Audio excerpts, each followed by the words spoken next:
Viva la Revolución, breaking barriers in Nicaragua. Nicaragua, a Latin American country that has suffered under unstable leadership and imperialism since its independence in 1821. In order to help stabilize the government and gain influence, the U.S. government deployed Marines into Nicaragua in 1912, and after years of occupation, the U.S. successfully placed Anastasio Somoza, a wealthy pro-U.S. official, as director of the Guardia Nacional, the combined Nicaraguan military and police force. In May 1936, Somoza used his unchecked military power to lead an armed uprising into the country's capital, Managua. With autocratic control of the military and the support of other wealthy Nicaraguans, Somoza forced the Nicaraguan president, Juan Bautista Sacasa, to surrender his position. Not wanting to raise suspicion, Somoza planted a puppet president, which later he defeated in a national election, establishing himself as president, and later creating a new constitution, which granted himself unlimited power as president, creating the Somoza dictatorship. From 1936 to 1979, the Somoza dictatorship ruled Nicaragua with an iron fist. They placed oppressive restrictions against the people, forbidding education for many. Under their rule, 80% of the countryside was illiterate and had very little opportunity, which enabled the Somoza government to force them to work on these government farms with little to no pay. These government farms took up over 60% of all farmable land in Nicaragua, and were so massive that many government farms went unworked simply because the Somozas already had enough products from other farms. But even with all these restrictions, no two groups were more oppressed under this regime than women and indigenous people. Women were forced into traditional gender roles and had no opportunity to work for pay or had any of the same rights as men. Indigenous groups, such as the Mosquito and the Mayagna, had their land taken from them by the Somozas. The land was often sold to wealthy Nicaraguans, furthering the Somozas' personal wealth. Even if the indigenous Nicaraguans were allowed to keep their land, it was often stripped of resources, making it uninhabitable for the natives. These harsh and oppressive restrictions angered the people of Nicaragua, which led them to form the Communist Frente Sandinista Liberación Nacional, FSLN, led by Daniel Ortega. In 1979, Daniel Ortega and the FSLN overthrew the Somoza government and began to create a more equitable, democratic government. During the Nicaraguan Revolution, the FSLN removed the barrier to equality for all Nicaraguans by establishing a more democratic constitution in which women and indigenous people gained citizenship rights. Under this new constitution, citizens were guaranteed equal economic opportunities, leading to the rise of their socio-economic status. Today, the impact of the FSLN is seen in Nicaragua, where women hold power in government and are working toward equality in the workplace, while indigenous groups are allowed both government representation and an autonomous government where they can enjoy many rights and freedoms. The 4 decades the Somozas were in power, 1/4 of the Nicaraguan population suffered through poverty, with no running water, electricity, and little to no food, while the Somoza dictatorship lived lavish lives of parties and mansions, having amassed a personal fortune of $600 million USD. The Somoza dictatorship made up of 1% of the population, while controlling 60% of the wealth. Anastasio Somoza continued to use the Guardia Nacional to control anyone that opposed his government.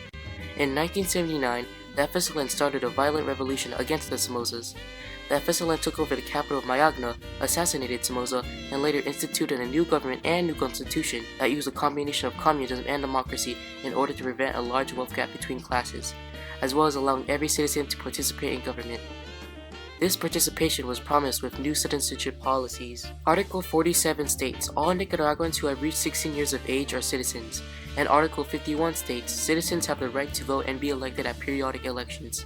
These 2 articles defined all Nicaraguans as citizens, allowing them to participate in government. Although the FSLN was making changes in healthcare and education that benefited many, some people opposed this new government because they feared that the government would fall victim to issues plaguing other communist countries, like poor wages and irresponsible government spending in the USSR. This distrust in government led to a counter-revolution in 1981, led by the Contra forces, made up of former FSLN leaders and soldiers who wanted to overthrow the FSLN's new communist democratic government.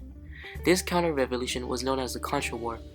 After years of civil war, the FSLN government declined in power and stability, which led to the end of the war in 1990 with the election of the Unión Nacional Opositora, or UNO party. In 1987, the FSLN broke a barrier to women's and indigenous people's political equality by introducing a new, more democratic Nicaraguan constitution, which allowed women and indigenous groups to gain political rights. Article 48 states, unconditional equality of Nicaraguans in the enjoyment of their political rights, in the exercise of these rights, and the fulfillment of their duties and responsibilities is established.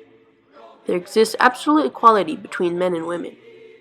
Article 89 further establishes the communities of the Atlantic coast are indivisible parts of the Nicaraguan people, and as such, they enjoy the same rights and have the same obligations. These articles defined all Nicaraguans as citizens and therefore allowed them to express their political opinions without discrimination through the right to vote. As a result of this broken political barrier, these two groups could represent themselves in government. One example would be the Nicaraguan Working Code, passed in 1996, which included Article 138, which states, "The working women will enjoy all the rights guaranteed in this code, and other laws on the subject in equal conditions and opportunities, and cannot be discriminated against because of her status as a woman." Other notable examples of this are Violeta Chamorro, Nicaragua's first female president, elected in 1990, and the creation of several indigenous political parties, such as the Yatama Party, which has been representing Mosquito tribes since 1990. This new political equality and representation led to a better economic status for women and indigenous groups.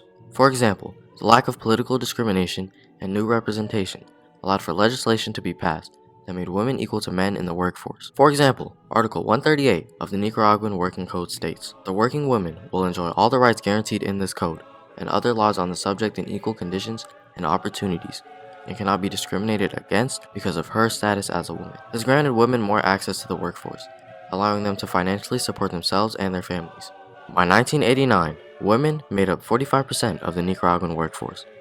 The FSLN government supported women by working outside of the home by setting up childcare centers called Centro de Desarrollo Infantil, or CDI. Mayra Oriana, a Nicaraguan and survivor of the revolution, had this to say. Yeah.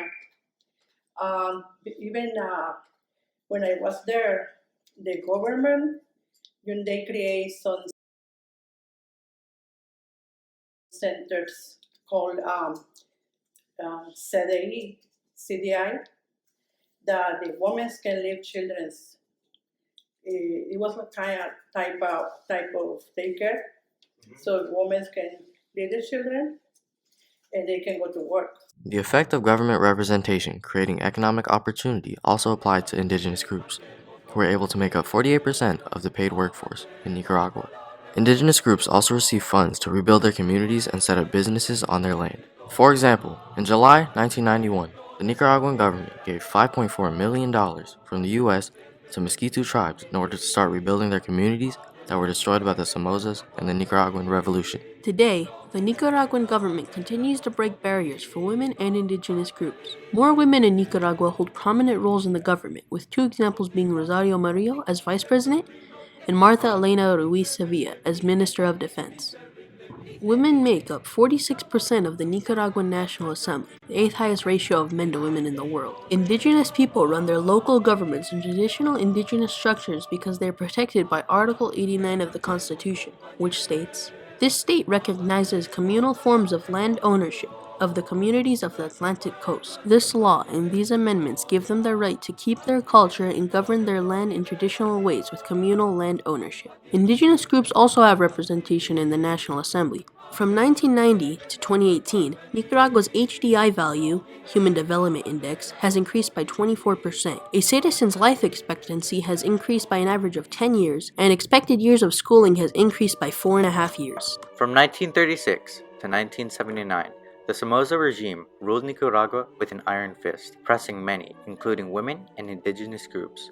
This barrier to citizenship and opportunity was broken when the FSLN led the Nicaraguan Revolution, in which women and indigenous people gained more political power in society through a new constitution and a new citizenship policy. This new political power allowed women to gain influence and a powerful position as equals in society, and setting an example for equality in all countries. Although the Contras opposed the FSLN, the counter-revolution benefited women and indigenous groups by admitting them into both militaries, allowing them to gain a position as equals. Nicaragua continues to build itself around an idea of equality for its people, no matter their differences. Sentimos que se están creando condiciones en nuestro país para que se lleve a la práctica una nueva cultura política, es decir, una cultura política que nos lleve a los nicaragüenses a actuar en medio de la diversidad, en medio de nuestras diferencias, con un espíritu constructivo.